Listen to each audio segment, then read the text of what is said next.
윤석열이라는 사람을 영입해서 대선 후보까지 만드는 게 너무 아이러니하잖아요. 말이 안 되지. 논리적으로. 근데 그 사람들은 목적을 위해서라면 그렇지. 한다는 거잖아요. 윤석열도 그런 사람이잖아. 네. 그러니까 명태균이 여론조사 비공개 여론조사 막 해서 맨날 윤석열한테 보고해야 돼. 네. 윤 총장이 보고해달래.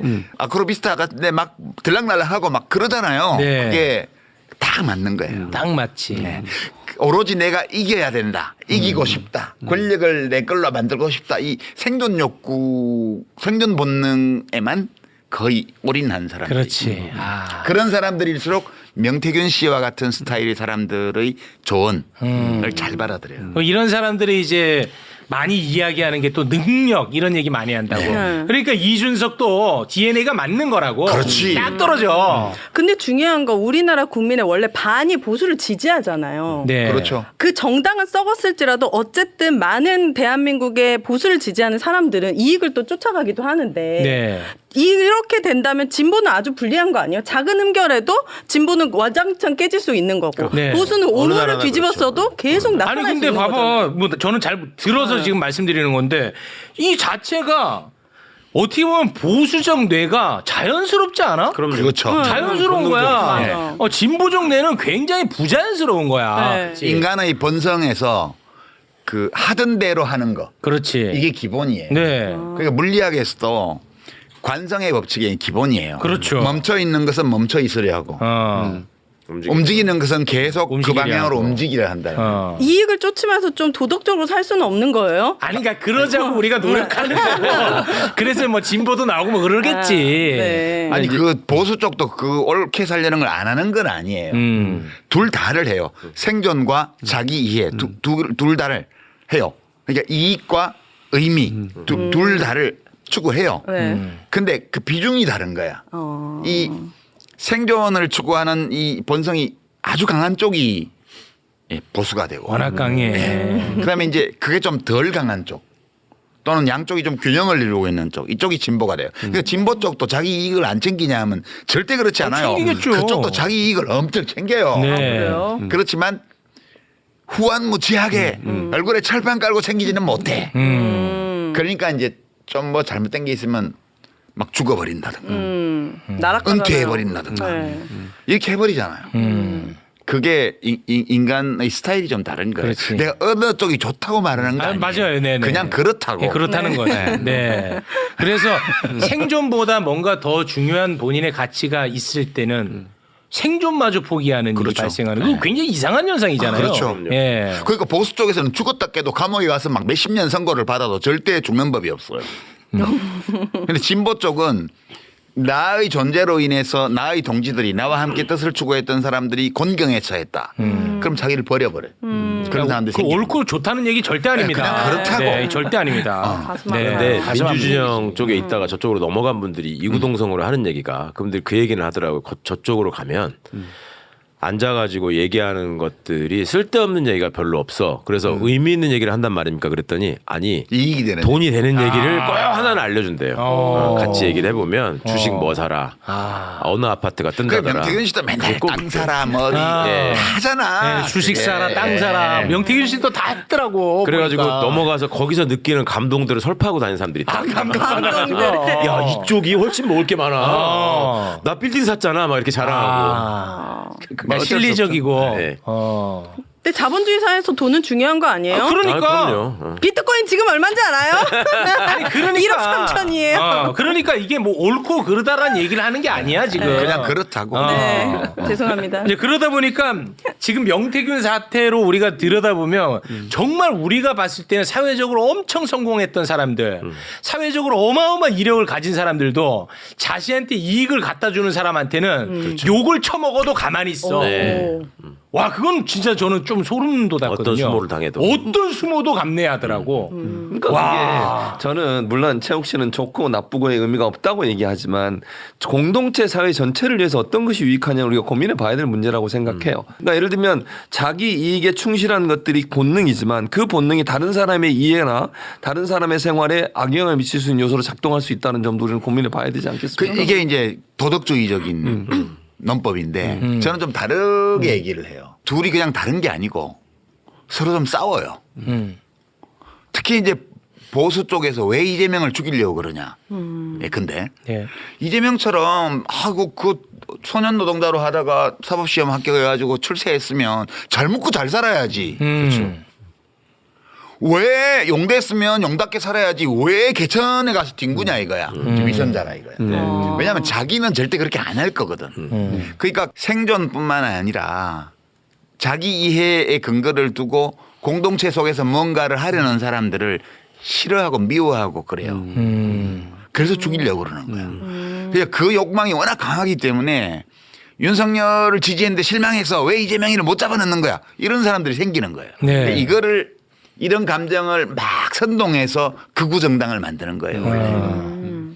그래서 그 사람들이 단지 저 사람 나와 달라 이렇게 생각하는 게 아니고 난 생존에만 관심이 많은데 쟤는 보니까 의미를 추구해. 이상하네. 이렇게 말하는 게 아니고 저 위선자 나쁜 놈. 아, 그렇지. 그래서 지금도 말끝마다 조국을 비방하고 아. 말끝마다 이재명을 욕하고 네. 이렇게 한 이유가 그냥 우린 달라 이렇게 아니고 저 위선자야 나쁜 놈이야 이렇게 생각을 한다니까요. 맞아. 그래서 국힘당과 같은 저 보수 정당은 아무리 나쁜 짓을 해도 네. 착대기 하고 뭐 온갖 걸 다 해도 뽑은 대통령마다 다 감옥 가고 뭐 국민들이 좋아하지도 않고 이래도 네.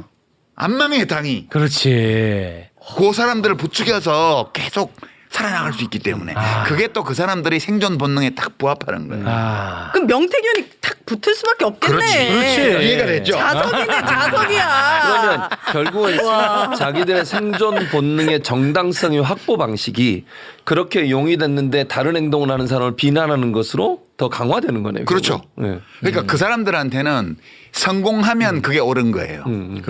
과정은 상관이 없어요. 네, 상관이 없어요. 합법이든 불법이든. 자기가 이기면 그게 선이에요. 왜냐하면 생존을 주로 추구하기 때문에 이기는 것이 곧 선인 거예요. 네. 그래서 그런 거고 그렇게 한다 하는 사람들이 지금 와서는 뭐 무슨 관계를 끊었다 뭐 어쨌다 야. 그 윤석열 대통령부터 시작해서 다 그런 식이잖아. 뭐 똑같아. 이상해서 다 똑같아. 어허. 아삼역으로 지내놓고. 네, 다 똑같대. 네. 그러니까 이익이 될 때는 그렇게 아삼역으로 지냈다가 없으면. 지금 관계가 있다고 얘기를 하면 자기가 손해를 볼 거기 때문에. 죽지 심지어. 네, 그러니까 딱 끊는 거예요. 네. 그렇게. 버려. 네, 버리는 거야. 와. 그것도 너무 이해되지 않아요? 네, 그렇지. 확실하네. 완전히 이해되고. 어. 그리고 이제 명태균 씨가 유능한 사람이거든요. 그런 점에서. 이게 되게 흥미로운 대목인데 하나는 김건희 씨를 알게 되어서 그 위세를 가지고 한 거. 이거 하나 있고요. 네. 그것만으로는 안 돼요. 이 사람이 실력이 없으면 위세를 과시하는 것만으로는 그렇게 많은 유력한 정치인들과 사귈 수가 없어요. 뭔가 해줬거든. 기술이 있는 거죠. 예. 이준석 의원 경우에 지금 이준석 의원이 그렇게 말 많은데 말을 안 하고 있는 게 딱 한 게 있어. 자기 어느 유튜브 그 생방송 나와가지고 내일 저녁 7시에 커뮤니티 다 멸망할 거야 멸망할 것 같다. 라고 말했을 때 어. 내일 인터넷 대한민국 인터넷 커뮤니티 멸망할 거야 기다려. 왜요? 어? 네 왜요? 내일 뭐 있어? 내일 저녁 7시에 인터넷 커뮤니티 멸망할 테니까 기다리라고. 뭐 했는데? 내일 7시 뭐 했는데? 야동 올라가요? 방송 중에 얘기할 수가 없지. 그 다음날 머니투데이에서 보도될 명태균이 한 여론조사 그게 이준석 1등으로 보도될 걸 이미 알은 거 아니에요. 그렇게 우리가 보이죠. 추정하기에. 네, 그렇게 그거에 대해서 보입니다. 말을 안 해요. 말을 안 해요. 네. 그러니까 이준석을 만든 민심의 흐름이 있긴 있어요. 근데 그 민심의 흐름을 잡아내고 가속화하고 증폭시킨 기술이 들어간 거거든. 그 능력이 있는 거지. 그게 능력이 있는 거야. 어. 그 이준석이 자기가 당대표 됐잖아. 그러니까 명 사장님은 뭐 허튼 소리 하는 사람이 아닙니다. 이런 얘기 막 그렇습니다. 하잖아. 그 똑똑한 이준석이 나와가지고 말도 안 되는 논리로 명태균 사장님을 비호하잖아. 네. 하버드 그러고 하버드. 예. 과학고 과학고. 하버드. 와 진짜. 근데 저는 진짜 내 고백을 하나 하자면 내가 요즘 이 명태균 사태 터지자마자 이준석에 대해서 굉장히 비판을 많이 하지 않습니까? 왜 그러냐면 저는 어렸을 때 저보다 이제 나이 많은 세대들 굉장히 비판을 많이 했어요. 와, 저 사람들 왜 저렇게 생각할까? 그런 생각을 많이 했단 말이야. 네. 그리고 이제 난 나이가 든 거야. 그런데 FM 코리아를 비롯한 얘네들은 나의 생각이 틀렸다고 계속 얘기를 하는 거야. 그러니까 옛날에 나를 생각해서 아, 내가 지금 잘못된 생각을 하고 있구나라고 막연하게 엄청나게 나를 지탄했거든. 막연하게 뭔지는 모르겠지만 나도 꼰대가 된 건 그렇지. 아닐까. 아. 내가 모르는 뭔가를 이준석은 알고 있구나. 그 이준석이 펜코의 교주 아니야? 네, 그러니까요. 그래서 나를 엄청 질책했었어. 네. 근거도 없이. 진짜로? 예, 진짜로. 그런데 이번에 이준석이 민낯이 딱 드러나 버리니까 와 너무 화가 나는 거야 내가. 그래서 더 많이 심하게 비판을 하는 측면도 있습니다 제가. 오늘 진짜 처음 고백하는 거예요. 햄프에서는 최욱식 비판을 한마디로 정리하지 않아요? 너는 하버드 못 나왔으니까 그런 거 아니야? 맞아요. 네. 난 근데 그 얘기를 하는 게 다 하버드 안 나온 애들이 또 그 얘기를 하는 게 너무 웃기는 거야. 그 하버드가 배출한 인물들이 서울법대 못지않게 훌륭해요. 네. 강용석이 있지. 한덕수 있지. 어머나. 이준석 있지. 제일 잘하는 게 변기 닦는 건데. 그거를 맨날 하버드 못 걔네들이 나와서. 저를 얘기하는 게 너 하버드 아니잖아. 그렇지. 이준석 앞에서는 한마디도 못하잖아. 네. 맨날 그 얘기 하거든요. 네. 아니 그 한덕수 씨도 제가 총리로 모시고 일했던 분이잖아요. 근데 그러니까요. 일 잘하셨어요. 네. 지난번에도 네, 말씀하셨어요. 그거 말씀하셔가지고 화제 많이 됐습니다. 근데 그때는 그게 이문이 남는 거니까. 그 일을 잘함으로써 생존에 도움이 됐고 그때는. 그렇지. 지금은 일을 안 해야만 생존하는 거예요. 그렇지. 아, 생존이네. 아, 예리하다 너무 진짜. 신기하다. 그러니까 생존이라는 키워드로 분석하면 다 해석이 돼요 대부분. 예. 아니, 그리고 저 이제 말씀은 이준석 씨는 작가님만 꿰뚫어 보신 게 아니라 총리실 직원들이 실제로 경험하면서 하는 얘기예요. 예전에 총리할 때는 난 저러지 않았었는데 아. 지금은 일을 안 한다. 의욕이 없다. 이 얘기를 하거든요. 의욕 보이면 큰일 나. 바로 쫓겨나. 그렇죠. 바로 잘리지. 자, 이준석 씨는 이준석 의원은 지금도 왜 그렇게 명태균 씨에 대해서 그렇게 계속 그런 태도를 유지를 하냐 하면 그렇게 하는 것이 지금도 생존에 도움되기 때문이에요. 뭔가 있는 거야. 아직도 덜 알려진. 예. 아니 명태균 씨가 지금 이제 보도상으로는 2021년 4월 서울시장 보궐선거에부터 개입한 것처럼 보이는데 그렇죠. 그거랑 대선 중간에 있었던 이준석이 당대표 됐던 전당대회 명태균이 아무 관련이 없을까? 그러니까. 말이 안 되지. 그렇게 기가 막힌 기술이 있는데 왜 안 써? 네. 그 기술만으로 명태균 씨가 성공한 게 아니에요. 언론이 일체 그렇게 보도를 안 하기 때문에 사람들은 그 생각을 잘 안 하는데 네. 명태균 씨가 기술을 딱 썼는데 그 기술의 효과를 만들어낸 건 언론이에요. 이준석이 당대표가 되기 전에 여론조사 치고 올라올 때 1등 했던 첫 여론조사. 그거 명태균 씨가 만든 거잖아요. 예. 머니투데이에서 공표한 보도를. 조사였어요. 예, 예. 근데 돈은 안 받았어. 예. 그렇죠. 원래 언론사 의뢰한 건 언론사에서 돈을 내야 되는데. 그 수행해준 데 돈을 줘야 되는데. 네. 그렇죠. 그러니까 언론사 입장에서는 돈도 안 주고 여론조사를 받아서 기사를 생산하니까 공짜잖아요. 아. 이제 명태균 씨가 언론을 그렇게 이용했어요. 아. 그리고 언론은 알면서도 내가 볼 때는 알면서도 자기 이익에 도움이 되기 때문에 그렇게 해서 명태균 씨가 기술을 넣은 여론조사를 언론을 통해서 일부는 비공식적으로 돌려서 당원들 사이에서 대세론을 만들어내고 그리고 그걸 토대로 해서 1등 여론조사를 또 마사지해서 만들어내고 그걸 언론을 통해서 돌리고 그렇게 되면서 실제로 국힘당 당원들의 여론이 그렇게 만들어진 거예요. 그리고 명태균 씨가 그 여론조사로만 만든 것이 아니고 그 여론조사가 불씨라면 거기에 부채질을 하고 기름을 끼얹은 것이 기성 언론이에요. 아. 이거는 이 게임은 사실은 전당대회뿐만 아니고 지난 대선 내내 네. 작동했고 네. 지난 총선 때 여론조사 꽃 비롯해서 대항하는 그 여론조사 회사들이 출연함으로써 MBC하고 네. MBC 패널 조사하고 네. 그 밴드웨건 효과를 막은 거거든요. 아. 그러니까 결국은 모든 것이 언론을 통해서 증폭됐기 때문에 효과가 현실화된 거거든요. 뭐 그렇겠죠. 지금 와서 언론은 누구도 자기들이 거기 끼었다는 거 보도 안 하죠. 맞아. 맞아요. 수많은 언론사들이 명태균이 만든 여론조사를 의뢰처는 분명히 중앙선관위에 어느 신문, 어느 일보 이렇게 의뢰처가 다 있는데 돈은 안 줬어. 그 명태균은 그 돈을 딴 데서 받은 거야. 그러니까 이 가면무도회 사기극 이거는 명태균 혼자 만든 사기극이 아니고 네. 이 자의반 타의반 또는 미필적 고의를 가진 기성 언론들이 다 한 통속이 되어서 지난 대선 때까지 벌였던 거예요. 그럼 지금도 언론은 명태균을 비판하면서 자기들의 죄를 또 사하네. 예, 또 장사가 되잖아요. 자기가 싼 똥이라고 똥이 아닌 것처럼 하는 거죠. 왜냐하면 자기가 싼 쌀똥이라고 이렇게 말하면 안 돼. 다시 할게. 아니에요. 그거 하세요. 내가 산 똥이야 이렇게 말하면 네가 치워라는 여론이 나올 거 아니야. 아, 그렇겠지. 윤석열 정권 자체가 언론이 싼 똥이에요. 아, 그렇죠. 네. 애초에. 근데 이제 그거를 알리바이를 만들기 위해서 지금 공격하는 거지 일부 언론이. 아, 네. 언론 아 정말. 진짜 미치겠다. 그럼 이런 악순환은 계속될 수밖에 없겠네요. 예, 그건 항구적으로 계속됩니다. 명태균이 이제 뭐 이름만 바뀌어서 다른 사람이 그러니까. 나타날 수 있겠지. 그리고 이익에 최적화된 언론이 또 그거를 해가지고 또 붐업을 그렇죠. 뭐 만들고. 그렇겠죠. 그렇죠. 네. 와. 저는 뭐 진짜 그럴 것 같아. 그게 명태균만 너무 욕하지 마세요. 그 언론 전체가 휘말려 들어서 일어난 사고예요. 사고. 윤석열 씨가 대통령이 된 거는 큰 정치적 사고라고요. 아니 지금 막 윤석열 막 훈계질하고 있는 언론사의 논설위원들도 윤석열이 이 정도인 줄 알았으면 안 했을지도 몰라. 그럼 이제라도 어떻게 좀 했겠죠. 했을 것 같아요. 그때 대안이 없었다면 했을 거라고요. 네. 했을 거야.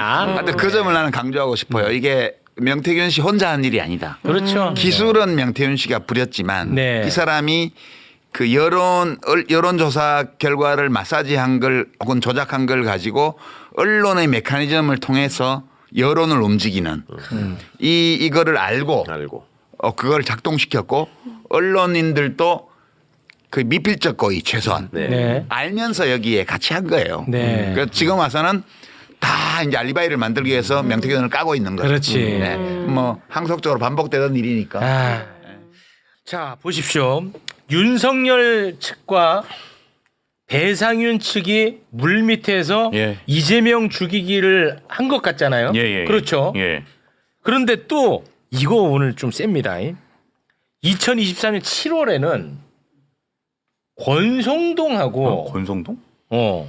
아까 배상윤 최측근 조모 씨가 예. 통화를 또 해요. 야, 근데 이 내용 보면은 뭐 액수라는 단어도 나오고 좀 예. 무섭습니다, 이거. 예. 네. 2024년 7월 권성동과 배상윤의 최측근 조모 씨가 나눈 통화 함께 듣겠습니다. 그런데 여하튼 지난번에 내가 얘기했던 걸 내가 뭐 이름은 얘기 안 하고 네네. 구체적으로 뭐 몇 명도 얘기 안 했어. 예예. 얘기 안 하고 하여튼 뭐 그런 걸 진술할 요의가 있다 그러더래. 그 뭐 수사 협조하면 뭐 저희들도 도와줘야지 그런 취지야. 아이고 감사합니다. 예. 그러니까 조 회장하고 나하고 한번 좀 보죠 뭐 그러면. 아 예 언제든지 말씀하시죠. 달려가겠습니다. 한번 보고. 예예. 뭐 사람 이름 뭐 또 액수는 얘기 안 하더라도. 예예. 조 회장은 다 알고 있으니까 나도 뭐 이런 거 어디 가서 떠드는 사람이 아니야. 아니 많은. 아 이거 알고 있습니다. 예. 뭘 이거 갖고 내가 떠들고 아이고. 말이 할 필요는 없고. 예. 그러니까 하여튼 내가 시간 한번 줄게요. 예. 예예 언제든지 말씀하시면 달려가겠습니다. 예. 빨리 마무리 짓자고. 예예 알겠습니다. 예 수고했죠. 예 감사합니다. 예. 올 마무리 진짜. 아, 이거 설명 좀 해주세요, 빨리. 빨리 해줘, 빨리. 예, 아마 권성동 의원 여기에 대해서 반박하기 좀 어려우실 것 같은데요. 우선은 저 조경식이 한 사람은 그 어느 정도 최측근이냐면 그 배상윤의 KH 그룹의 핵심 사업 중에 하나가 알펜시아 골프장입니다. 네. 그리고 알펜시아 골프장을 인수하기 위해서 만든 회사가 KH 강원개발이라는 회사인데 거기 부회장 역임한 사람이에요. 상당히 고위직이었던 분이고 네. 저분한테 대통령실이랑 권성동에게 접촉해라라고 오다를 준 사람은 배상윤이 아니라 김성태입니다. 김성태가 오다를 줘서 김성태가 권성동하고 연락해라. 그렇죠. 라고 얘기했다. 예. 그래서 권성동 아니, 자, 그러면 이 조모 씨하고 김성태하고의 위계 관계는 어떻게 되는 거예요? 조모 씨의 주장은 네. 조모 씨가 60년생입니다. 그리고 배상윤이 67, 김성태가 68 그럴 거예요. 네. 그러니까 족보계에서 자기가 좀 선배다. 아, 조모 씨가 더 선배예요? 예, 그렇게 주장을 하는데 김성태하고 조모 씨하고 나눈 대화를 보면 네. 그런 것 같지는 않고 좀 뭐 김성태가 오다 주는 그래요? 그런 관계로 보이고요. 네, 알겠습니다. 그래서 김성태가 권성동을 통해서 배상윤을 귀국시켜서 배상윤이 권성동 그러니까 검찰이 원하는 진술을 하면 해주고. 검찰에서 좀 잘 봐줘라. 어. 이거를 딜을 해라라고 네. 하면서 어. 권성동이랑 배상윤이 직접 통화를 하도록 만들어요. 그러면서 그 조경식이 그 둘의 통화를 연결해 주는 게 좀 늦어지니까 너 왜 자꾸 늦어지냐 빨리 해라라고 쪼는 그 문자 메시지 있습니다. 누가 누구를 좋아요? 김성태가 조경식을 김성태가 조경식을 빨리 연락하게 해라. 너 네. 권성동이랑 통화 아니 근데 시킨다며. 죄송한데 여태 조모 씨라고 해놓고 갑자기 이름을 밝히면 어떡해요? 다 나왔어 기사에. 아 나왔어요? 예. 제가 이게 복잡하잖아요. 그래서 안 그래도 지금 방금 또 제보가 왔어요. 아 잠깐 요 문자 하나만 보고. 아니 그러니까 보시고 나서 그러면 그러니까 사진이 왔는데 권성동이 나온 사진이 왔어요. 지금 제보가. 잠깐 그 사진 잠깐 킵해놓고. 아니, 그냥은 안 하고 13만 넘으면. 아 진짜 10만 하고 있는데 가만히 있어. 지금 중요해. 자 김성태가 조모 씨를 계속 푸시를 합니다. 빨리 배상윤하고 권성동이 전화 연결시켜라. 문자가 있다는 거예요? 네네. 어디 있어요? 문자 한번 볼까요? 이게 뭐예요? 이게 소개를 좀 해주시겠습니까?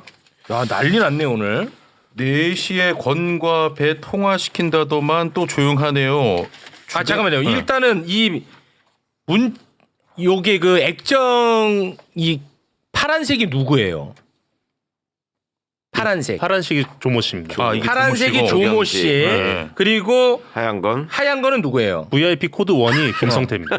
엄청나. VIP 대통령이 아니고 김성태야. 지들끼리 아주 재밌게 노네. 위가 김성태고 가운데가 조모 씨. 조모 씨입니다. 자 한번 소개해 주세요. 자 일단 김성태가 4시에 권과 배 통화시킨다더만 또 조용하네요. 주댕이로 냅비 빠는 게 좋나요? 고급지게 오늘을 구사하더라. 그러니까 이제 조모 씨가 VIP께서 주무신다고 해서 연락 기다리고 있습니다.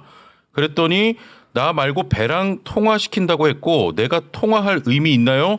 끝내고 카페로 와요. 말장난 하지 말고. 와 무섭다. 무서운데? 그러니까 빨리 좀 전화 연결해 시켜라. 예. 근데 저거는 보면 지금 김성태가 권성동이랑 통화했다는 의미네요. 내가 통화할 의미가 뭐가 있냐? 배상윤이랑 권성동이 해야지. 네가 한 다음에 그 얘기잖아요 지금. 네. 그러니까 김성태와 권성동이 연락한 정황이 저 문자에서 보인다. 뭐 그런 느낌은. 네. 그리고 그 사진 준비됐나요? 와 뭔데 또? 권성동과 아까 통화하신 분 있잖아요. 조 부회장. 네. 권성동이 모른다고 할 수 있잖아요. 누군지. 통화동 파일이 있어도. 네. 사진 한번 띄워주시죠. 지금 제가 지금 봉주의 오프 더 레코드에서 단독을 하려다가 여기 터뜨립니다. 10분 전에 지금 제보 왔습니다. 제보가 왔습니까? 뭐 어떤 사진이길래 권성동과 조모 씨가 만난 사진인가? 자 지금 사진을 준비하고 있습니다. 와 이거 오늘 뭐 너무 단독이 많이 나와가지고 상당히 부담스럽네 오늘. 자 지금 준비하고 있습니다. 권성동 뭐야? 사진. 사진 준비 안 됐으면 좋겠다. 그리고 제가 전에 여기서 권성동 관련해서 뭐 한번 하겠다고 했었잖아요. 네네. 그거 조만간에 하겠습니다. 왜 언제 하냐고 하도 뭐 그러시는데 이게 왜냐면 권성동이 발뺌 못하게 완벽하게 취재해 놓은 다음에 해야 되거든요. 그래갖고 그거는 조만간에 할 건데 오늘은 이제 맛배기로. 자 됐습니다. 왜 또 됐어? 이럴 땐 일 잘하네. 자 어떤 사진인지 한번 쓱 볼까요? 뭐야 이거? 왼쪽이 권성동인 거는 내가 알 것 같고 오른쪽이 저분이 조 부회장입니다. 그건 맞나 보네. 두 분이 다 동시에 만났네. 아까 뭐 만난다고 달려간다고 하더니 저기가요. 어딘데? 저기가 아마 롯데호텔일 거예요. 롯데호텔 그 로비고 저 안에 들어가서 권성동하고 그 조모 씨가 안에 들어가고 그 조모 씨한테 그 캄보디아에서 배상윤 회장이 전화를 합니다. 그리고 그 자리에서 전화를 하고 그거를 이제 권성동한테 바꿔주고 바꿔줘요? 바꿔줘서 둘이 통화를 하고 그러고 나오는 장면이에요. 그 배상윤이랑 권성동이랑 통화를 했어요? 네. 저 자리에서 그런 거는 어떻게 아시는 거예요? 조모 씨가 증언을 했죠. 그러면 아까 그 권성동의 말 중에 무슨 액수라는 표현이 있는데 그건 뭐예요?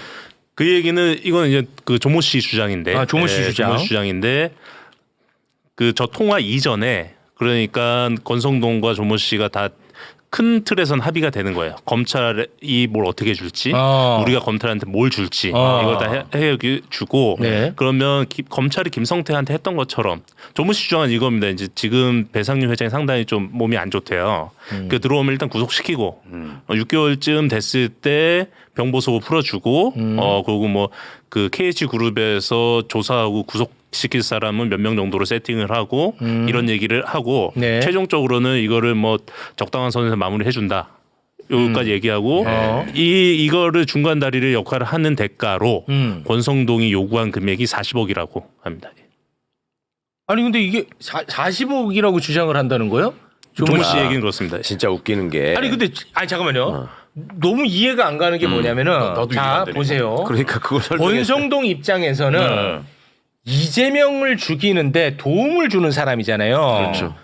그러면은 오히려 권성동이 뭔가를 대가를 지불을 해도 부족한데 어떻게 거기다가 또 돈을 받을 수가 있죠? 그러니까 내가 지금 웃기는 거라고 얘기를 하잖아요. 그러니까 일반적인 상식으로는 저 사람이 권성동이 속해 있는 정파에 결정적인 이익을 주는 사람이에요. 그렇죠. 네. 그러면 저 사람을 우대해야 되고 사례를 해야 돼요. 그렇죠. 그렇잖아요. 네. 근데 저들의 세계에서는 네. 그게 아니고 야 네가 지금 거기서 죽거나 지금 캄보디아에서 아파서 어디 병원에 있다면서요. 거기서 죽거나 아니면 여기 와서 네가 평생 형 살아야 되는데 내가 지금 이 자리에 있으면서 검찰하고 너를 연결해가지고 너를 싸게 끊어주게 지금 내가 해주고 있잖아. 그러니까 너 나한테 사례를 해야지. 저 세계는 그렇게 하는 거. 그래서 권성동 정치하는 거예요. 검찰 출신이 정치하는 거고. 나는 왜 정치할 적에 롯데호텔에서 만나자는 사람이 한 명도 없었거든. 저 호텔 맨날 호텔 가더라고요. 왜 그러나 했어 내가. 아니 정말 열받아가지고. 그러니까 조모 씨의 주장이 만약에 맞다면 권성동 입장에서는 그야말로 일거양득이네요. 그렇죠. 이재명도 죽일 수 있고 정치 자금도 확보할 수 있고 주장이 맞다면. 아니 돈도 웃기잖아. 10억도 아니고 50억도 아니고 40억이야. 그럼 뭐 그게 정가가 있나 본데요. 그러니까 자기들끼리는 뭔가 거래 가격에 있는 거예요. 내가 보기에는 대장동이 50억이었잖아. 그렇죠. 그러니까 같이 50억 클럽으로 50억 클럽. 묶일까봐 40억으로. 진짜 어이가 없었죠. 이게 사실이라면 진짜 쟤들의 사는 방식을. 이거 장난 아닌 이야기인데. 권성동이 주는 걸로 이해했는데 받는 거요. 그러니까 네, 누가 이해를. 권성동이 그 업체한테만 그런 게 아니고요. 제가 이제 보도하겠다 그러는 게 이제 다른 업체한테도 그렇게 좀 했더라고요. 그런 혐의가 있습니다. 근데 지금 KH 그룹 같은 경우는 뭐가 문제가 되냐면 알펜시아 매각 해가지고 최문순 전 강원지사 등등 해서 다 수사받고 지금 재판에 넘겨졌잖아요. 그렇죠. 네. 그러니까 검찰이 배상윤을 압박하기 위해서 여러 별건 수사를 벌여놨어요. 하얏트 호텔, 남산의 하얏트 호텔도 원래 KH 거였다가 아마 매각을 했습니다. 네. 그러니까 여러 가지 사건이 벌려져 있어서 배임 횡령 금액이 예를 들면 뭐 한 5천억, 뭐 500억이었다.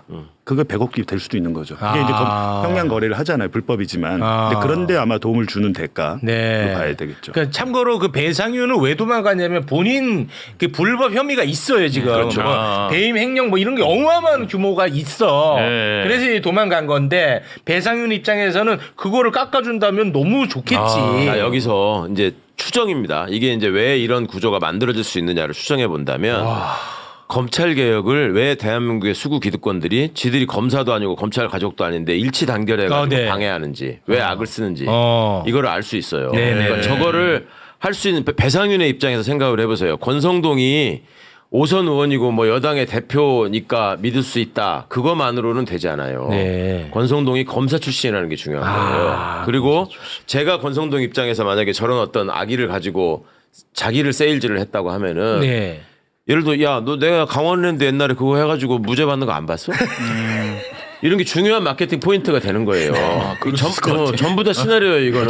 중요한 마케팅 포인트예요. 예를 드는 거야. 예를 배상 입장에서 얼마나 믿음직해요. 그런데 그 와중에 저런 일들이 벌어지고 정리를 하는 데 있어서 수사 권한이 수사 기소가 분리돼 있고 수사 권한이 분산돼 있다고 해보세요. 그러면 저 일을 처리하는 입장에서 얼마나 불편하겠어요. 너무 괴롭죠. 너무 불편하잖아요. 저렇게 돼 있는 상태에서는 하나만 딱 집어가지고 야, 배상윤이 이렇게 해서 저게 한다는데 이거 진술 만들어서 이렇게 하고 이거는 좀 이렇게 정리해줘. 요거를 한 번만 얘기하면 되잖아. 그렇죠. 검찰에 다 이게 모여 있으니까. 분리되면 관리해야 될 게 너무 많아지죠. 그렇지. 근데 이게 나눠지면은 관리를 할 전화해야 될 것도 너무 많고. 너무 많아. 그다음에 누가 어디 가가지고 마음 변해가지고 또 저기 할지 모르는 거예요. 그렇죠. 그러니까 검찰은 권한을 한 손에 쥐고 있어야 되고 아. 얘들의 카르텔이 굉장히 중요한 거예요. 그게. 네. 야, 아니 근데 이 녹취는 그 조모 씨로부터 받으신 건가요? 아 그래요? 왜 저 양반은 왜 변심을 한 거예요? 그러게요. 왜 그런 거야 갑자기? 그건 저도 좀 의문인데요. 예, 처음에 이제 저한테 제시한 거는 내가 대북송금 사건에 대해서 속속히 다 알고 있다. 다 알고 있고 여기에서 진실을 밝히겠다라고 얘기하면서 네. 처음에 얘기한 게 김성태하고 나는 갈라졌다.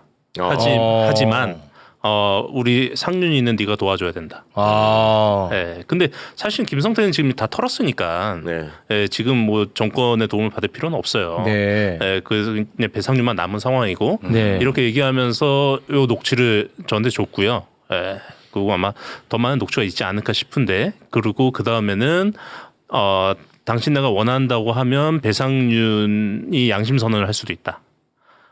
이런 제안을 했고, 근데 이런 제안을 해서 이제 변호사님한테요? 예. 오. 계속 이제 협의하는 과정 속에서 오. 사실은 이제 처음에는 뭐 다 속속들이 얘기를 하고 설명을 하고 녹취 파일도 주고 하다가 네. 그다음에 좀 제가 받기 어려운 제안들을 좀 하기 시작을 했어요. 그래서 이제 그 제안이 나오면서 예를 들면요? 그러니까 저한테 네가 동원할 수 있는 인맥을 최대한 동원을 해서 VIP한테 연결을 하고 VIP가 누군데? 이재명 대통령. 이재명 정권이 되고 나서 제안이 들어왔습니다. 예. 그 어떤 제안이라고요? 그러니까 연결을 하고 KH 그룹을 도와줘라. 예, 뭐 이런 것. 예. 뭐 그렇게 하면 저한테 300억을 주겠다. 300억을 준다고요? 예, 뭐 이런 제안이 들어왔고. 그건 또 왜 3자로 가?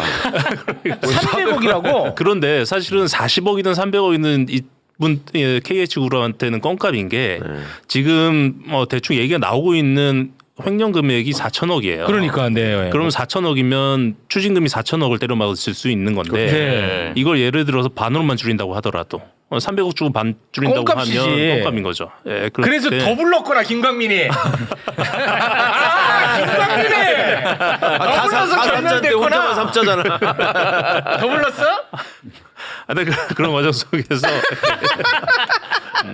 근데 이제 제안하는 것들이 좀 너무 위험해지니까 위험해지고 그래서 또 조율을 하던 과정 속에서 갑자기 생뚱맞게 김성태도 양심 선언을 하겠다 이러는 거예요. 네, 그러면서 저한테 한 얘기가 김성태 양심 선언은 민주당에 그래도 직급이 있는 누군가가 김성태를 불러다가 차 한 잔 마시면서 걱정하지 마라 이 한마디만 해줘라. 이 한마디만 해주면 김성태가 안심을 하고 양심 선언을 할 거다. 그 역공당에 그런 거. 예, 그 이러한 제안까지 오니까 사실은 이거는 제가 감당할 수 있는 부분도 아니고 좀 선은 넘은 것 같아서 여기서 이제 정리를 하고 지금은 연락을 안 하고 있습니다. 그럼 조 부회장한테 처음에 연락 온 거는 대선 전에 후예요? 대선 후입니다. 역시 대선이네. 대선이 진짜 선거가 제일 중요해. 대선 끝나고. 그래서 마침 배상윤 회장이 캄보디아에 있다고 그래서 저희가 또 캄보디아 갈 일이 있잖아요. 캄보디아 가셔야 되죠. 겸사겸사해서 저희가 인터뷰 타진을 하고 있습니다. 배상윤. 왜냐하면 이제 SBS를 잘못 선택한 거예요. 대북 송금 사건을 이해를 못한 기자랑 얘기를 하면 그래서 한 줄 나온 겁니다. 맞아. 인터뷰를 그렇게 하면 안 되죠. 그래서 그 SBS의 그 보도가요 파급력이 0에 가까웠습니다. 왜냐하면 그 행간의 의미를 설명을 해줘야 되는데 그렇지. 그게 아니고 하니까 뭔 그래서 말인지를 이제 몰라. 그걸 이해하는 사람은 아마 그 변호사 중에 김광 변호사 제일 잘 알고 맞아. 기자 중에 제일 잘 알기 때문에 그렇지. 지금 타진을 하고 있습니다. 요 시스템을 얘기해요. 봉지욱한테 소스 주면 뉴스타파가 다루면 그거를 최욱이가 정리해서 매불쇼에 다루면은 다른 방송에서 퍼진다 이렇게. 그 얘기를 하세요. 그 300억으로 되는 게 아니라 그 봉지욱도 100억 줘야 되고 최욱도 100억 줘야 되고. 식구가 많다. 식구가 많아. 일이 많다. 일이. 야, 근데 그 딜이 그러니까 딜을 해가지고 위험하다고 해가지고 지금 연락이 끊겼다고 했지. 연락이 아예 안 돼요. 제가 연락을 끊었습니다. 자, 봐봐요. 지금 김광민 변호사님한테 대선 바뀌고 이렇게 연락이 왔다고 그러잖아요. 예. 요 3년 전에 대선이 있었잖아요. 그때는 그렇게 안 했겠어요? 그때 누군가를 또 찾아서 이렇게 연락을 한 거고 그렇게 해서 아까도 얘기하잖아요. 민주당의 유력 권력 인사 내지는 이렇게 해서 VIP하고 통할 수 있는 사람 연결해주면 그래서 현천해주면 이렇게 하겠다라고 무섭다, 하잖아요. 근데. 아니, 그때 저기에서 연결된 게 권성동일 가능성이 있는 진짜 거잖아요. 다른 정확하게 상황에서는. 아, 무서워. 2022년도에 이재명 대통령 관련 사건의 업자들 있잖아요. 네. 그 사람들이 국민의힘을 접촉을 엄청 많이 했어요. 아, 당연히 하지 네. 왜 안 하겠냐고요. 그런 걸로 먹고 사는 사람들인데. 아, 너무 무서워. 세상이 근데. 정말 이렇게 이렇게 지저분하게 돌아갑니다. 그러니까, 이건 진짜 너무 중요한 얘기인데. 그러니까 이렇게 정권이 바뀌었으면 김광민 변호사님도 저렇게 해서 롯데호텔로 나 같은 사람을 불렀어야죠. 통화하게 해주고. 그러면 그러겠지. 그 조 부회장이 끈 떨어진 사람 말고요. 공직에 진출할 수 있는 사람. 준비의 정도는 돼야지. 그러니까 제가 그 마지막에 이제 리오남 이 보도를 하고 이게 어찌됐든 뭐 믿지를 않으니까 재판부에서 맞아. 제가 뭘 추진했냐면 리오남 만나는 걸 추진했어요. 리오남 만나는 걸. 근데 이제 주위에서 누가 연락이 온 거예요. 야 국정원이 너 뒷조사하는 것 같더라. 그거 하지 말라. 말아라. 너 출국하는 순간 잡혀. 네. 그러니까 갖고 리오남이 이제 주로 러시아에 많이 있고 한데 남북 관계가 좋아지잖아요. 네. 그럼 제가 평양 가서 리오남 만나면 됩니다. 가서 물어보면 리오남이 증언합니다. 리오남이 최초로 남한 방송과 인터뷰를 합니다. 와. 야, 그러면 근데 사실 지금 나온 정황만으로도 얼마나 장난질을 많이 했는지 다 지금 드러나고 있잖아요. 근데 뭐 세상이 좋아져 가지고 리오남의 증언이 나왔다? 그러면 이 검찰 놈들 그리고 그 판결 내린 놈들 그거 진짜 다 손봐야 됩니다. 진짜. 맞습니다. 인생 거기다 거세요. 그것들 그 상황 되면 진짜. 어떻게 할 줄 아세요? 어떻게 하는데요? 아니 우리가 김성태하고 연락했습니까? 우리가 배상금 꼬셨습니까? 이제 이렇게 나온다고. 우리는 그렇게 와가지고 진술해서 받아 적었을 뿐이에요. 이 검사의 얘기야. 판사한테 너는 왜 재판 그따위로 해서 아니 내가 연락한 거 있어요? 내가 약속한 거 있어? 나는 검사가 그렇게 해서 와서 하고 중원 돌아보니까 자유심증이야 내 맘이야. 그 말이 맞는 것 같아 했는데 뭐 어쩌라고. 이런 식으로 우리가 지금 흘러왔다고. 근데 국정원 그 정보원의 진술도 있고 그런 게 다 그래. 있었잖아요. 그렇죠. 그분이 더구나 이화영 2심에서도 다시 나왔어요. 근데 저는 장담하는데 국가정보원이 검찰에 말이 압수수색이지 골라서 주는 거잖아요. 다 줬을까요? 국가정보원의 대북송금 관련 문건 훨씬 많이 있을 겁니다. 그러니까 이번에 국정원장 바뀌면 들어가서 열고 보면 됩니다. 뭘 주고 뭘 안 줬는지. 그때 그 말씀하신 블랙요원의 진술이 뭐였냐면 이제 그 보고서들이 있잖아요. 근데 중간에 보고서가 좀 맥락이 안 맞는 거예요. 그래서 여기 갑자기 뜨는 것 같은데 이건 뭔가요?라고 얘기하니까 이분이 뭐라고 진술을 하냐면 내가 올린 보고서들이 폴더 몇 개의 폴더에 저장돼 있다. 그리고 이번에 압수수색해서 받은 폴더 중에 그게 빠져 있는 것 같다. 그러니까 다 안 왔다는 얘기죠. 그러니까 그 해당 폴더를 보면 그 중간에 빈 보고서가 있을 것 같다. 요 하나가 있고. 국정원 직원이 이렇게 얘기했다는 네네네. 거죠. 그리고 두 번째는 쌍방울이 주가 조작을 한다고 판단한 이유는 뭐냐라고 얘기하니까 우리가 보고서를 올릴 때 나 혼자 판단해서 올리지 않는다. 나 말고 쌍방울을 마크하는 또 다른 그렇죠. 블랙이 크로스 있고, 체크를 해야 돼, 걔들은. 그 이거를 크로스 체크 보는데 내가 아닌 다른 블랙의 제보를 받고 그 제보와 나의 제보를 크로스 체크해서 봤을 때 주가 조작을 한다고 일치해야 판단을 돼. 했다. 이 얘기는 뭐냐면 국정원에서 그 당시 압수수색한 거는 해당 블랙의 압수수색 문건만 있었는데. 다른 블랙의 문건도 존재할 수 있는 거죠. 그러니까 누락된 폴더가 있고 다른 블랙의 폴더가 또 있을 거고. 그러면 새로운 국정원에서 이 해당 자료를 다 본다고 하면 이것만 갖고서도 대북송금 문제는 진실이 밝혀질 수도 있다. 그러니까 이 본질은 쌍방울의 김성태가 주가 조작을 할 요량으로 북한과 접촉을 했던 건데 이거를 이재명의 대북 송금으로 둔갑시킨 사건이다. 이렇게 보는 게 가장 합리적인 거잖아요. 그렇죠. 이걸 진짜 세상이 많이 알아야 되는데. 상식적으로 생각을 해보면 히토류 뭐 몇 조 원, 그러니까 일단 북한의 히토류가 많다고는 하는데 북한도 몰라요. 어디에 얼만큼 묻혀 있는지. 조사를 안 해봐가지고. 근데 김성태가 그 히토류 개발을 어떻게 합니까? 쌍방울이 네이만드 그 내복 만들고 하는 데인데, 근데 김성태 입장에서는 뭔가 독점적인 개발 사업권을 가짐으로 인해서 이제 배상윤을 꼬신 거죠. 돈이 모자르니까 형 들어와서 형도 좀 돈 보태고 같이 하자. 배상윤이 그 모든 행사에 다 갑니다. 그리고 일부 돈을 대요. 함께, 네, 돈을 대기 때문에. 근데 그 두 사람이 주로 하는 게 이제 우리가 독점적인 광물 개발권을 땄어요. 라고 세계를 향해서 발표를 하는 거예요. 그러면 이제 주가 네, 그렇다면 야 그 KH와 쌍방울의 이 그룹의 이거 주가 뻥튀기는 거잖아요. 주가 난리 나는 거지. 근데 일부 이게 실행이 됐어요. 일부. 왜냐하면 자기들이 막 그 찌라시 같은 걸 막 뿌리고 이렇게 해가지고 직원들 시켜서. 그래갖고 일부 주가가 오른 거를 국가정보원 직원이 포착한 거예요. 아 얘네 장난치네.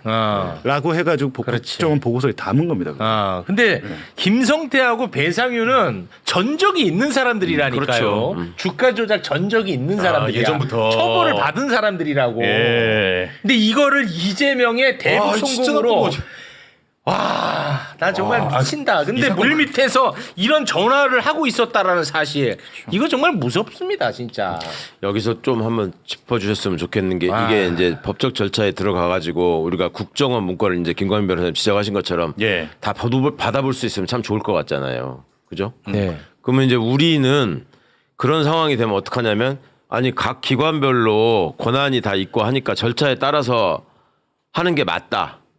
라고 주장하는 사람들이 많이 있어요. 그래가지고 그냥 달라고 하지 말고 법원에다 신청해가지고 문서제출 명령을 받든지 사실조회 신청을 하든지 해가지고 네. 근거를 가지고 국정원에서 이렇게 해서 보내면 그걸 가지고 나중에 거기서 비밀인지 아닌지 확인한 다음에 체크해서 뭘 해야 된다. 네. 이렇게 이제 막 그걸 따지기 시작한다고. 그럼 걸리겠지. 한번 걸러서 그러면서 거기서 이제 맞죠? 못 빼고 하면서 그렇지. 중간에 뭐 이런 일이 없도록 맞아. 이런 문제를 정권이 바뀌어가지고 뭔가 진실을 밝히는 일이 생기게 되면 맞아. 해당 기관이 우리가 열심히 일한 거를 지금 법원이 무시한 거 아니에요, 완전히. 네. 그러면 그 해당 기관의 입장에서도 국정원의 정보력과 공신력이 법원에서 공식적으로 부정당한 상황이기 때문에 네. 그거를 밝혀야 될 국민에 대한 의무가 있는 거예요. 그렇습니다. 근데 그거를 생각하지 않고 그냥 기관 간에 무슨 권한이 어떻고 뭐 이런 걸로 하다 보면은 또 시간 가면서 뭐고 어쩌고저쩌고 거기다 국기 끼어들어가지고 왜 이거를 외부에다 공개하느냐 뭐 언론 또 나발 불고 해가지고 또 이게 물타기 한다고. 맞아요. 그럴 것 같아요. 그러니까 이거를 조심해야 안 되게. 돼. 네, 그건 말씀 너무 다 잘하신 알고 것 가셔야 같아. 돼. 근데 생각해보니까 홍정원 차장은 알겠네요. 알수 홍정원 있죠, 차장은 홍정원 정확히 이 차장. 사건을 알겠네. 그 결제 라인에 있었을 가능성도 있고 그때. 그럴 수도 그리고 있겠네. 이제 홍정원 본인도 블랙 요원 출신이잖아요. 네. 블랙 요원에 계보가 있더라고요. 계보가. 그래서 실질적으로 현장에 가가지고 북한 사람 만나고 이렇게 활동하는 블랙이 많지는 않답니다. 지금 많이 죽어가지고 이제 정보사가 위험한 일을 주로 하고 국정원은 그 정보사를 백업한다고 하는데 홍장원이나 이제 이런 분들 요 국정원 증인 나오신 이분들은 진짜 가는 거죠. 진짜 가서 대북 접촉을 하고 정보 네. 수집을 하고 뭐 이러신 것 같더라고요. 네. 그 북한이 보면서 얼마나 웃겠어요. 난 그게 정말. 걔네들은 다 알고 있잖아. 그러면. 그거 보면서 참 저 나만의 저것들 정치한다는 게 저것들 검찰이 한다는 게 얼마나 웃겠냐고. 그 걔네들은 나 진실을 정말 다 알고 있지. 다 알고 있지 걔들은. 와. 근데 저는 그 수사 기록 보면서 한 가지 인상적이었던 게 북한 입장에서는 너무 배고프잖아요. 쌀이 모자르고 북한이 정말 원했던 것은 이 돈은 그때 이제 베트남 회담 정상회담 때문에 현금 필요했던 것 같고 북한이 정말 원했던 것은 이게 이제 국정원 직원의 저겁니다. 증언입니다. 법정 증언. 그 우리 충남 사원가요? 예. 빠름이라는 벽시였어요. 벽시. 그거를 되게 받고 싶어 했어요. 종자를 받고 싶어 했어. 왜냐면 이게 1년에 한 3모작 4모작 되나 봐요. 빠름이가. 빨리 자라서 빠름이야. 그래서 빠름이에요. 근데 나는 그걸 왜 못 주냐. 그냥 여기다 흘리면 직접 안 줘도 되잖아요. 그 배가 고파가지고 그 농사를 짓고 싶어 하는데 왜냐면 1년에 3번 4번 하면 수확을 하면 배고픔을 좀 덜 수 있잖아요. 근데 우리가 그걸 못 해줬더라고. 그래요? 그게 왜 못 해줬냐면 유엔 제재 때문에. 유엔 제재 때문에 못 해준다는 건데. 그러면은 뭐 정권이 바뀐다고 해서 될 문제는 아니네요. 방법은 많이 있지 않겠습니까? 또 하여튼 편법 좋아해. 알겠습니다. 네. 그 목화솜 이렇게 하듯이. 알겠습니다. 오늘 진짜 중요한 내용이 많이 담긴 예. 방송입니다. 예. 이게 정말 많이 좀 전파가 돼서 그래. 이 무서움을 좀 세상이 알았으면 좋겠습니다. 맞습니다. 정말 제발. 이 사건 하나에 다 들어가 있어. 예. 이 사건 하나에. 더러운 권력이 어떻게 움직이고 어떻게 거래를 하고 맞아요. 범죄자들하고 어떻게 손을 잡고 네. 검찰은 그 안에서 무슨 역할을 하고 그렇습니다. 정치인은 거기에 끼어서 무슨 짓을 하는지 그렇지. 뭘 주고받는지. 그리고 누구 하나 타겟팅되면 어떻게 이 사람이 네. 죽어나가는지까지. 전 이건 꼭 말씀드려야 되겠어요. 맑음님이 쌍방울 권성동 엮여 있네요. 권성동이 40억을 요구해서 김성태 쌍방울 대표 있잖아요. 그 김성태 씨가 국민의힘당 하고 이제 뭔가 좀 한 것 같다 이런 얘기가 지금 아마 이제 있나 봐요. 네, 오늘 이제 맑음님이 여기 댓글에 써주셨는데 아마 이 쌍방울 뭐 대북송금 사건 관련해 가지고 이재명 대표 시절에 뭐 어쩌고 이제 이런 얘기 했는데 그게 아니라는 거죠. 권성동 의원이 엮여 있다 이런 지금 얘기가 나오고 있습니다. 어딘가에 나왔나 보네요. 사실인지 아닌지 그런 게. 정확히 저는 모르겠습니다만 네. 어쨌든 이런 얘기 지금 하고 계셔서 이거 특검으로 밝혀야 될 것 같고 실제 쌍방울 관련된 내용은 재판을 하다 보니까 정권이 바뀌면서 또 말이 샥 바뀌고 있다는 거예요. 이거는 좀 확인 정말 해봐야 됩니다. 진짜 파렴치범 수준으로 다뤄야 한다. 네, 맞습니다. 누군지 이름도 얘기하지 않겠습니다. 쌍방울 사건과 관련해서는 파렴치한 행위였다.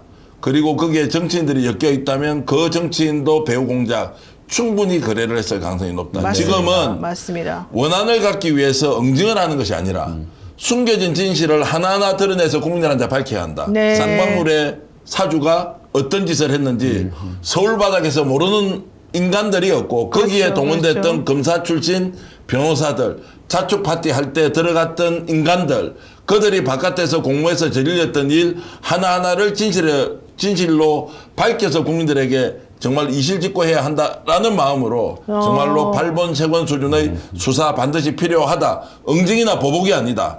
정상적인 절차를 거쳐서 반드시 실체를 밝혀야 한다. 이렇게 지금 말씀드립니다. 맑음님이 그 얘기를 어디서 듣고 왔냐 그랬더니 민주당에서 오늘 발표했다 그러고요.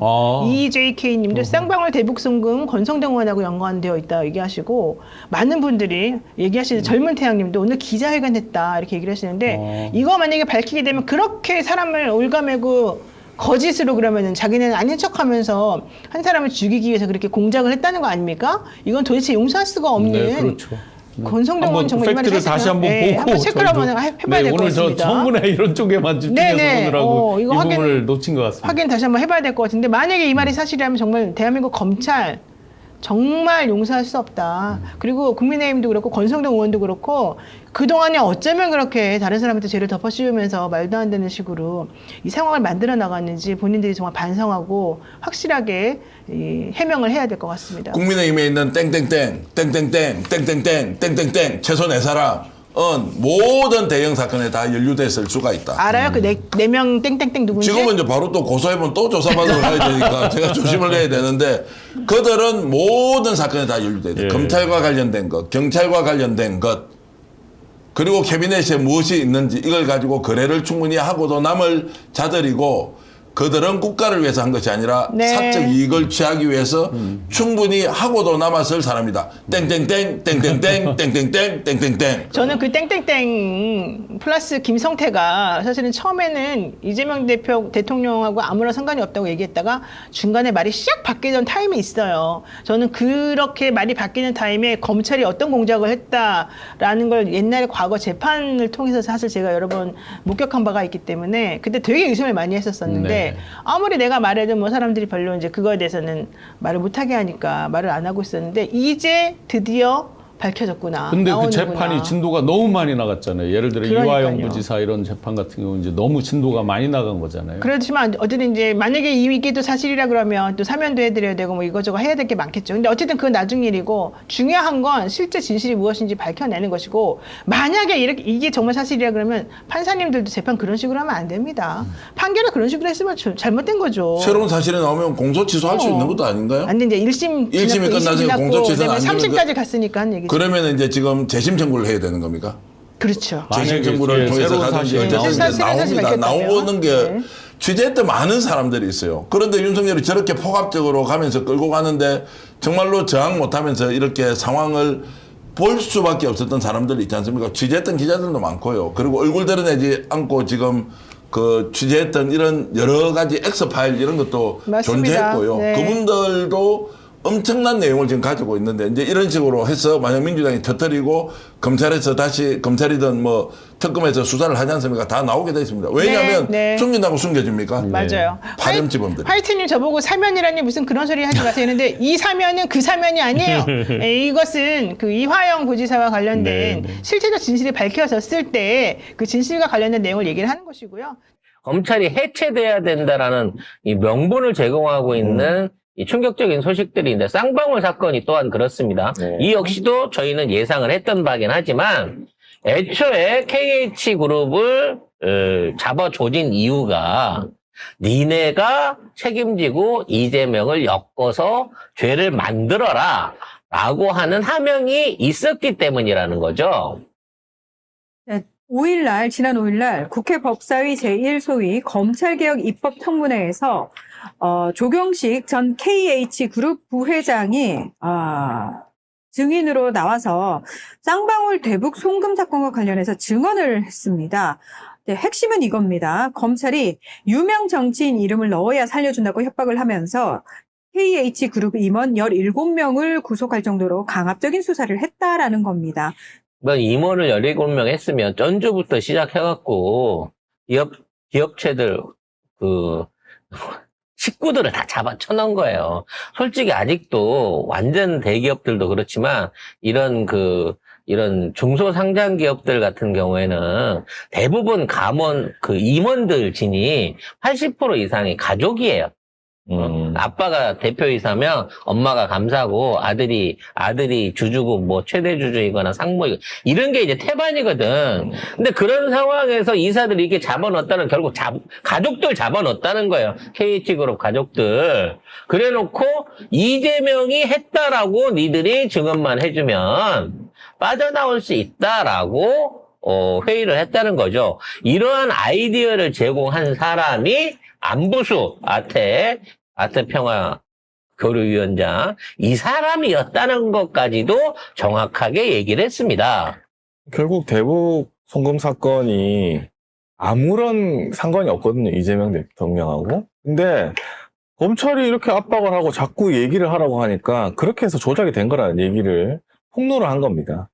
결국은 이런 내용들을 알고 있었지만 검찰이 압박을 해왔고 그 과정 중에 국정원에서 애초에 안보수하고 이게 이 일종의 이제 사실은 공작질을 해가지고 대북라인 김경희를 꼬시려고 처음에 시작됐던 작업이 나중에 이걸로 변질이 되는 과정 중에 안보수와 국정원이 이와 같은 아이디어 내지는 자료들을 검찰에 넘겨줘서 이런 조작질을 하게끔 만들었을 가능성이 높습니다. 그리고 권성동이 48억을 요구를 했다는 것도 있었고요.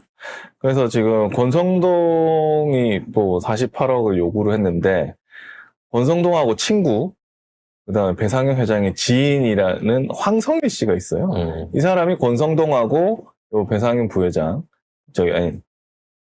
그 사람하고 이제 연결을 시켜준 거죠. 그렇죠. 근데 이분의 얘기를 들어보자면 애초에 억울하잖아요. KH그룹은. 원래 이제 지네들이 쌍방울하고 짜고 주가 조작을 하려고 한 건 맞아. 대북 사업 한다라고 얘기를 해놓고 그게 되면 KH그룹하고 쌍방울이 그걸로 해갖고 주가 조작해서 이득을 보려고 했던 건 사실이고 또 그거 관련해서 국정원도 이미 내사 자료를 가지고 있었는데 문제는 이 상황에서 쌍방울은 다 빠져나갔는데 KH그룹 이사들만 전부 다 이제 지금 다 죄인이 되거나 사법적인 처리를 받아야 되는 상황이었다는 거지. 왜냐면 쌍방울은 이재명 대통령을 찝었잖아. 저기 누구야 이름 뭐야 저거. 김성태가 찝어가지고 아예 풀려났잖아. 그러니까. 그 상황에서 죄송합니다. KH라고 했는데. KH 이쪽 사람들은 하나도 못 풀려났단 말이야. 그래서 이 사람들 좀 풀어줘요 라고 얘기하지만 이미 사안이 엄중해진 상황이라 이거를 검찰도 함부로 풀어줄 수가 없는 상황이었어. 거기에서 권성동이 나섰다는 거 아니에요. 근데 원래 이런 사업들 같은데 제안을 했던 그 일상적인 처리 수수료가 한 20억 정도 되는데 권성동이는 제안을 받자마자 48억 줘 이렇게 얘기를 했다는 거지. 근데 원래 20억에서 그 아까 말한 황성일이라는 사람이 개입을 하면서부터 48억으로 늘어났다. 그러니까 이게 20억은 실비고 48억은 28억이 거기에 그 영향을 미쳐줄 사람들한테 들어가는 추가 떡밥이었다는 얘기예요, 이게. 어쨌든 뭐 권성동이 협조하면 도와줘야지라고 말했던 뭐 녹취록도 공개가 됐고. 협조하면 도와줘야지가 아니라 돈을 넣으면 도와줘야지라는 뜻이겠죠.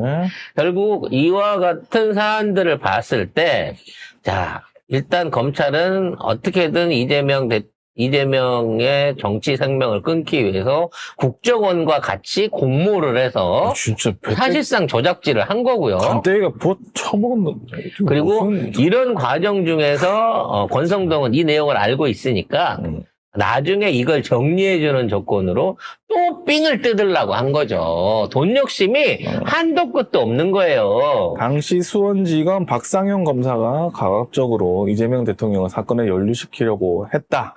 이렇게 얘기도 했습니다. 하도 많은 검사 이름이 나와서 헷갈리시죠? 그럼 박상용 검사는 한간에 응가 사건으로 벽에다가 술 취해서 휴게실에 손으로 난초를 그리셨다고 하는.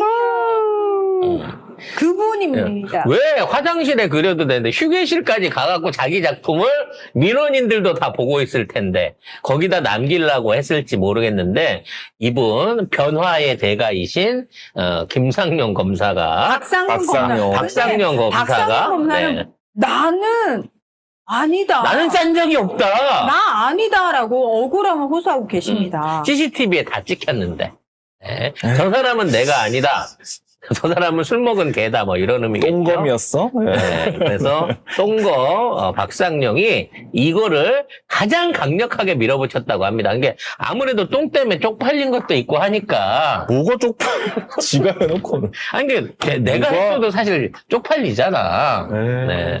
당당할 수 없었던 박상용이 뭔가 한 건 크게 해보겠다고 KH그룹을 개잡듯 잡았을 가능성이 높습니다. 아, 다 잊고 계셨구나. 박상용이라는 이름을 잊지 마세요. 네.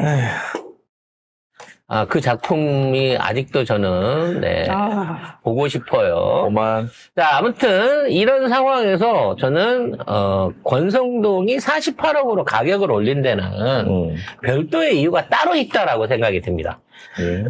왜냐면, KH그룹이 평창에 400만 평의 땅. KH그룹이야. 네, KH그룹이 평창에 400만 평의 땅을 갖고 있다는 거예요. 내가 보기에 이거 동계올림픽하고 어쩌고 한다니까 그냥 있는 돈 없는 돈 해갖고 다 끌어갖고 땡겨 썼는데 문재인 정부에서 저렴하게 깔끔하게 성공적으로 평창 끝내고 났는데 그 유휴부지들에 대한 사용 저기가 별로 할 게 없잖아요. 그래서 아마 이제 이거를 조금 더 펌핑을 좀 해주는 수수료까지 같이 붙었기 때문에 이렇게 가지 않았을까라는 생각이 듭니다. 근데 그 400만 평 부지의 땅을 갖고 있고 거기에 골프장과 스키장, 5성급 호텔 3개가 있는데 국민의힘 이철규 의원 때문에 사실 여기서 190억 원의 현금이 나오는 곳인데 억지로 10억 원의 보증금만 받고 임대를 해줬어야 되는 상황이었다면서요. 저는 그 얘기 듣고 너무 충격적이었어요. 그러니까 결국 권성동한테 철교 좀 어떻게 보내버리면 안 돼요? 쟤 때문에 우리가 땅을 거의 다 뺏기다시피 했어요. 라고 하는 민원도 권성동한테 같이 찔러 넣음으로 인해서 금액이 거의 2.5배로 펌핑이 된 게 아닌가 라는 생각이 들어요. 아니 이쯤 되면은 진짜 양아치 상양아치 아닙니까? 이런 것들하고 거래를 한다고 해갖고 기업들이 어떻게 살아남겠습니까? 그러니까요. 결과적으로 다 쪽쪽 빨리는 거예요. 왜? 알고 있거든 얘네들은 이 기업의 어떤 약점을. 니들도 어차피 주가 조작으로 해먹은 집단이고 니네들이 그런 돈으로 만든 거 아니냐 라고 하는 약점을 알고 있기 때문에 그 조폭 애들이 약점 잡고 그 돈 뜯어내듯이 철저하게 뽑아내려고 덤벼든 거예요. 아니 경찰 출신이어서 맨날 조폭들 이렇게 자주 봐서 그런지 하는 짓거리가 보통 자기가 잡거나 수사한 쪽하고 똑같은 양상을 많이 보이더라고요. 윤석열도 그렇고 이철규 의원 본인은 경찰 출신이고 본인의 아들과 며느리가 마약했잖아요. 그분이시잖아요. 네, 최근에 구속이 됐는데도 불구하고 자기는 모른다라고 생각하고 우기고 있으신 분이죠. 아무튼 이 대북 송금 사건이 이 검찰과 권성동의 그 뭐라고 해야 되나? 조작? 수익 사업. 수익 사업으로 조작이 돼가지고. 이재명도 구속시키면서 내 수익도 땡기는. 근데 저는 꼭 먹고 알 먹는 사업이었던 거죠. 너무 소름 끼치는 게 권성동 이재명 대통령하고 같은 대학 출신으로 그래도 이재명 대통령한테 사석에서는 친한 척하고 웃고 그랬다면서요. 그러니까 친하니까 더블 감빵을 보내드려야죠. 와, 씨. 그래서 이미 KH 자체 안에서도 대북 사업하고 이거는 이재명 아무 관계가 없다 그랬는데 지금 뭐라 그랬냐면 보낸 돈들 자체가 사실은 우리가 사업을 한 게 아니라 방북 비용이었다고 우기고 있잖아. 근데 거기에 대한 결정적인 증거로 쌍방울이 현지에 있는 북한 사람들을 고용해가지고 실제로 뭘 하려고 진행을 했던 정황도 파악이 됐어요. 쉽게 말해서 이게 경기도 사업이었으면 쌍방울이 거기에 사람들 고용해갖고 무슨 공사를 시킵니까? 뭘 하려고 한지는 모르겠어. 하우스를 하려고 한 건지, 스마트팜을 하려고 한 건지는 모르겠으나, 실제 현지에서 북한인들을 고용해갖고 뭘 하려고 진행하고 있었고, 그 고용에 대한 명단이라든지 관련된 자료들을 국정원이 확보를 했는데, 이거를 검찰 측에다가 제공을 했는데도 불구하고 검찰이 이 내용은 기소나 재판에서 쏙 빼놨다는 거죠. 그리고 관련한 기록을 좀 보자라고 했더니 국정원 기록인데 네가 왜 봐? 그럼 검사 니는 왜 봤어? 이런 개 같은 재판을 해가지고 이걸 끌고 가려고 했다는 겁니다. 거기에 가장 핵심적인 역할을 하려고 했던 게 우리 변초 박상용 선생이었다는 거죠. 네.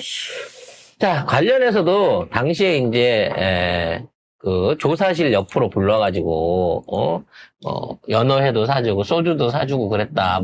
그런 이제 증언들이 있지 않았겠습니까? 네. 관련해갖고 실제로 주문된 정황이 확인이 됐습니다. 네, 그렇습니다. 실제로 2023년 11월 회초밥과 도시락이 17인분 검찰청에 들어갔고요. 2주 후에는 25인분의 회초밥 도시락, 그리고 크리스마스 전주 금요일에는 68인분의 회와 초밥이 수원지검 박상용 검사실로 들어갔다고 합니다. 아니 68인분이면 몇 명을 모아가지고 입을 맞췄길래 68인분을 이거 가족들 불러갖고 파티한 거 아닙니까? 이 정도 되면? 응?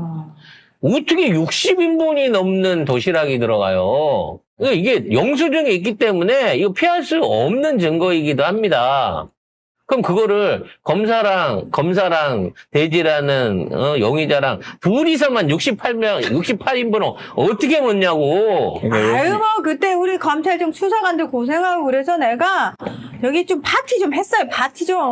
그래서 여기에서 연루 안 된 검찰 새끼들이 없다는 거야. 그러니까 수원지검 관련한 애들은 다 진짜 해야 되고 다 잡아 쳐놔야 돼.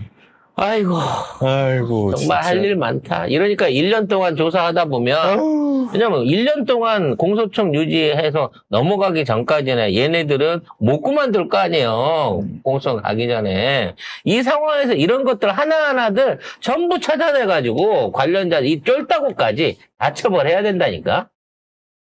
검찰이 쌍방울 대북 송금 사건을 수사하면서 이재명 당시 경기지사가 개입했다는 진술을 강요했다는 주장이 나왔습니다. 어제 국회 법사위 검찰개혁 입법 청문회에서 나온 주장입니다. 민주당은 검찰이 진술을 조작하려 했다며 검찰을 겨냥했고 국민의힘은 대법원 판결마저 부정하는 거냐고 맞받았습니다. 이한길 기자입니다. 어제 국회 법사위 청문회에 출석한 조경식 전 KH그룹 부회장. 검찰이 쌍방울 대북 송금 사건을 수사하는 과정에서 이재명 당시 경기지사와 이화영 전 경기부지사가 개입했다는 진술을 강요했다고 주장했습니다. 어떻게든 그들을 두 사람을 끼워 맞춰야지만이 니들이 살 수 있다는 그러한 압박을 받고 있던 상황이었습니다. 캄보디아로 도피 중인 배상윤 KH그룹 회장 역시 비슷한 요구를 받았다고 주장했습니다. 배상윤 들어오면서 누구의 이름을 얘기하는 거였나요? 공항에서?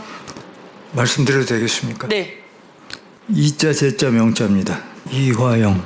그래서 두 분의 이름입니다. 김성태 쌍방울그룹 전 회장은 진술에 협조하는 대신 처벌을 줄여주겠다는 제안을 받았다고 했습니다. 이렇게 검찰에서 쪼이다 보니까 쌍방울그룹의 김성태 회장은 회유를 당할 수밖에 없었고요. 왜? 유명 정치인의 이름을 끼워 넣어야지만이 살려준다고. 국민의힘은 일방적인 청문회라고 반발하며 퇴장했습니다. 경고합니다. 뭘 경고를 해?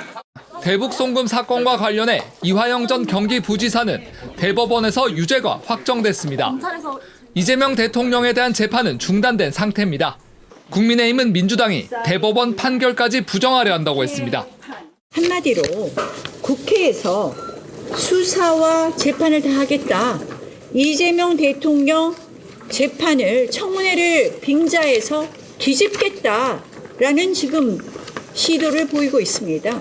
독일의 나치가 어떻게 해서 독재 국가가 되었느냐. 합법적인 국회의 절차를 다 거쳤습니다. 그러면서 검찰 해체를 막기 위해 별도 공청회를 열겠다고 했습니다. JTBC 이한길입니다. 예, 국민 여러분 지금 잘 봐주십시오. 오늘 나와서 진술하기 아주 어려운 분이 나오셨습니다.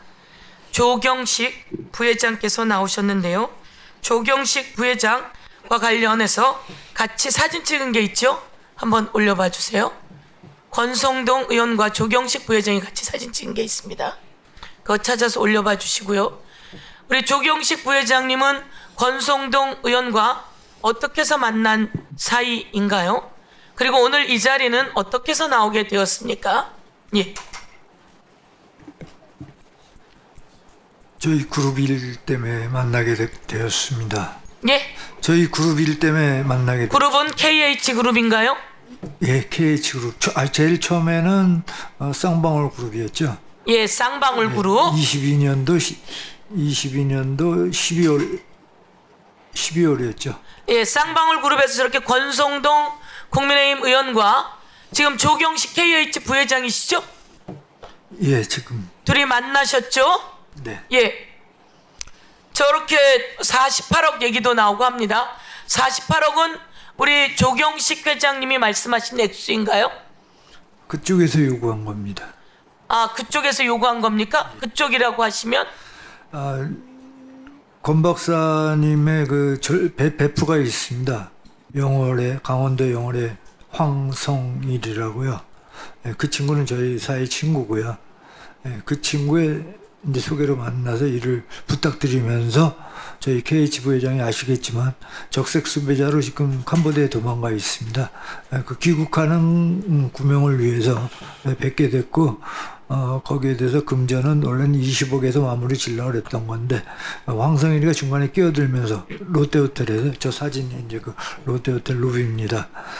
롯데호텔 로비에 누군가 찍어준 사진이군요. 네네. 예. 그래서 그 커피숍에서 만났을 때 이제 말씀 내용이 있고 그 당시입니다. 저 사진. 네. 저 사진을 찍어준 사람 2024년 7월 찍어준 사람이 황성일이라고 하는 사람인가요? 예, 맞습니다. 예, 그러면 그 앞으로 돌려주셔서 녹취 한번 들어봐 주세요. 녹취를 한번 들어보도록 하겠습니다. 준비하시는 동안 방금 권 박사라고 말씀하신 분이 누구신가요? 권성동 의원입니다. 네, 알겠습니다. 아, 권 박사가 누구라고요? 권성동 의원입니다. 아, 그렇습니까? 예.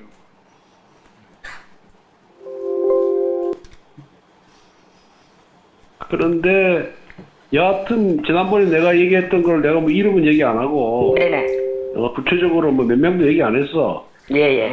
얘기 안 하고 하여튼 뭐 그런 걸 진술할 요의가 있다 그러더래. 그 뭐 수사 협조하면 뭐 저희도 또 도와줘야지 그런 취지야. 아이고 감사합니다. 예. 그러니까 조 회장하고 나하고 한번 좀 보죠 뭐 그러면. 예, 언제든지 말씀하시죠. 달려가겠습니다.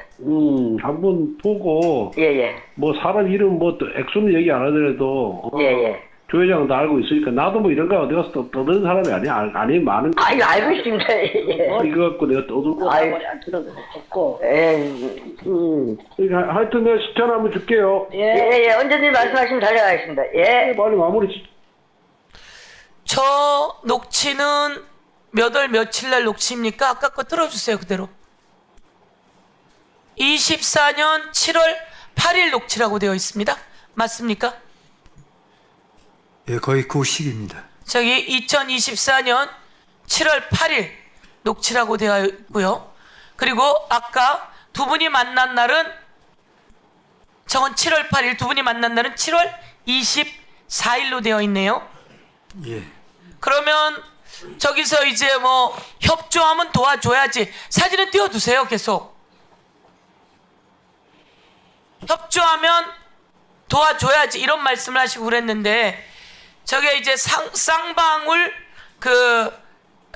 김성태 그리고 KH그룹의 배상윤 이런 분들 수사 관련한 이야기인가요?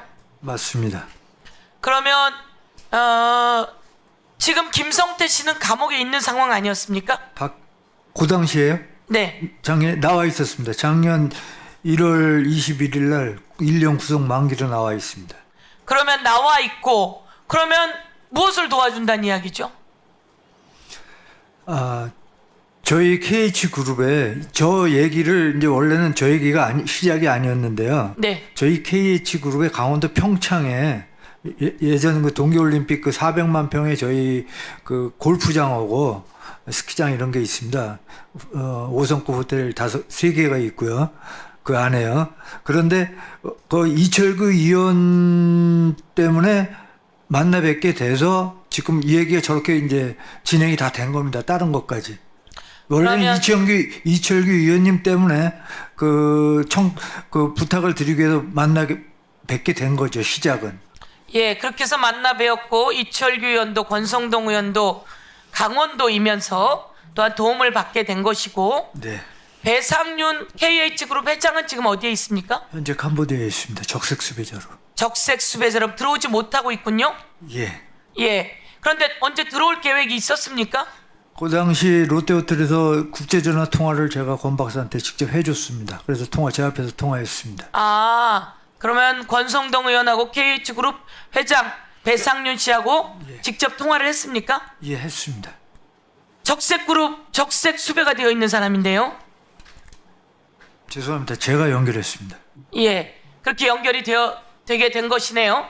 네. 그러면 KH그룹은 내용이 어떻게 되나요?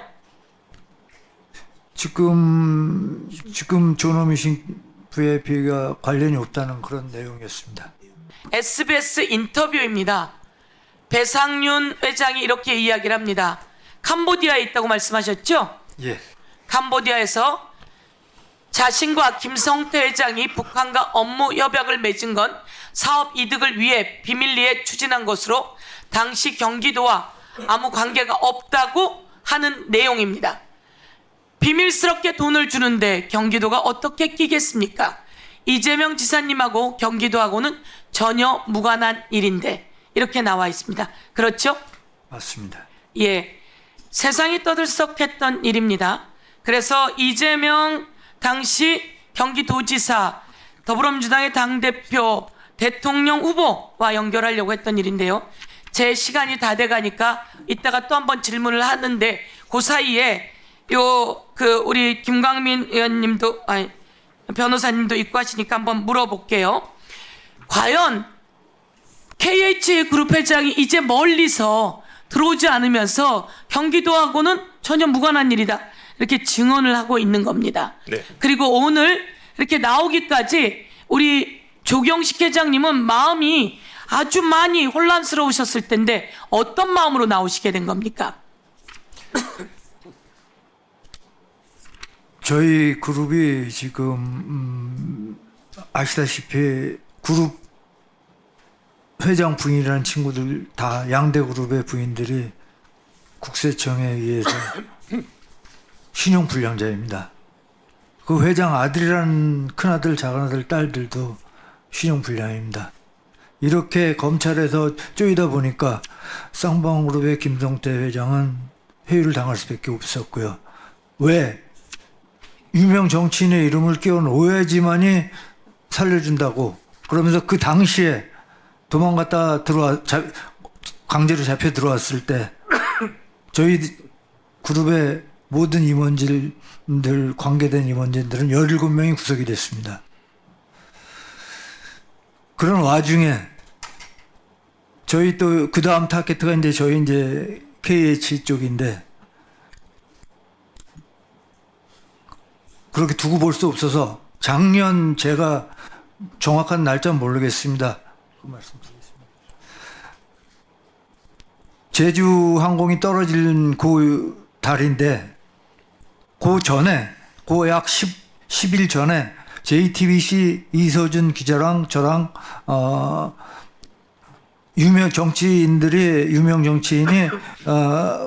대북 사업과는 상관없다는 그런 기사를 증거 자료와 함께 주기로 해서 만나기로 했었습니다. 통화도 했고 거기에 그분이 뭐 보낸 문자 제출해달라면 제출해드리겠습니다. 네. 다 죽은 윤석열이 겁날 거 하나 없다고 하자고. 예, 그게 작년 제주 에어 항공이 떨어질 때였습니다.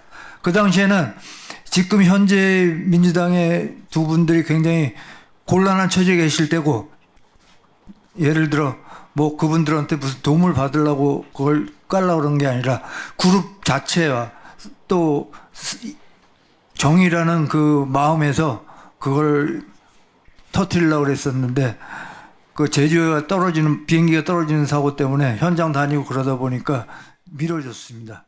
이 사건의 본질은 권성동 의원이라는 정치인이 자신의 권력을 앞세워 수사와 여론의 흐름을 의도적으로 설계했는지 여부로 모아졌습니다.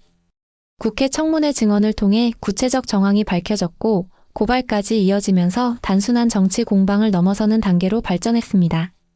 야당 인사를 사건의 중심에 끌어들이는 프레임을 먼저 짜놓고 그에 맞춰 진술과 거래가 오갔다는 의혹이 제기되었습니다. 만약 이러한 정황이 사실이라면 이는 단순한 일탈이 아니라 공권력을 왜곡한 계획 범죄라고 볼 수 있습니다. 공정한 절차를 무력화하고 수사를 정치 도구로 전락시킨 중대한 행위가 아니겠습니까? 특히 주목할 부분은 두 가지였습니다. 첫째, 특정 기업의 수사 무마 청탁이 정치권 실세와 맞물려 구체적 대가로 이어졌다는 의혹입니다. 골프장 운영권과 같은 이해관계가 언급되었다는 증언은 가벼이 넘길 수 있는 수준이 아니었습니다.